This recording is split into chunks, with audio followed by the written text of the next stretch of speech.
mwongeye kwirirwa turagarutse rero tugarutse kuri filozofiya ya Nietzsche. Turatangiza umugani w'ikinyarwanda. Mu kinyarwanda twese tuzi umugani uvuga ngo ababurana ari babiri umwe aba yigiza nkana.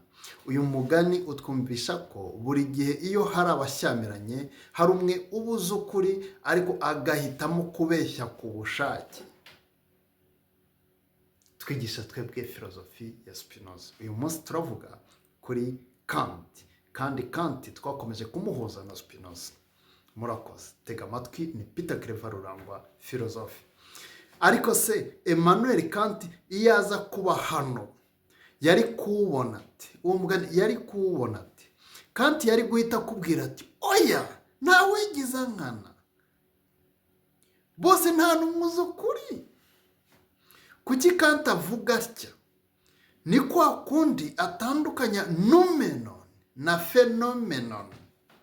Noumenon ni ukuri nyirizina kw'icyabaye, ariko Kant atwereka ko umuntu adashobora na rimwe kukugeraho. Nuko phenomenon nuko buri muntu wese ku giti cye yakiriye kandi agasobanura icyo kintu mu bwenge bwe. Ni ukuvuga ikintu cyaba kimaze kuba, cyaba cyarabaye kera, kirimo kuba. Ni ukuvuga umuntu wese hari uburyo ahita kinjiza mu bwenge bwe. Ibyo byo ni phenomene muri filozofi. Ni phenomene, nicyo cyonyine cyiza. Urumva ni perception, binyura muri filtre, mu tuyunguruzo dutewe n'ukuntu duteye, structure yacu. Rero ababuranyi babiri, buri muntu wese arwanira ishyaka, phenomenon, ishyaka rye.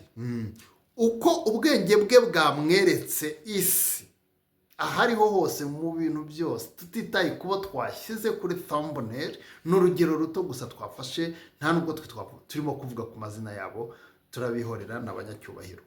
Umwe ntabwo ari kwigiza nkana ngo akwepe ukuri, ahubwo arimo kuvuga ukuri konyine ubwenge bwe bushobora kubona.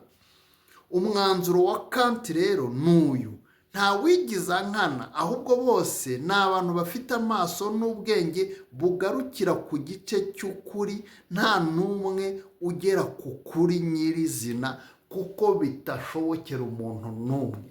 Ni ukuvuga ntabwo ari ukubera bariya twerekanye gusa cyangwa abandi bantu ushobora gutekereza.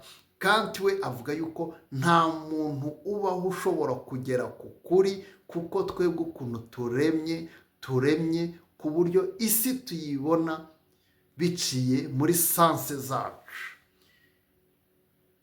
Kant sanse, les cinq sens, cyangwa ya sanse zacu, ibyiyumvo byacu bikaputa, biduha amakuru, biyayungurura bikurikije uko duteye.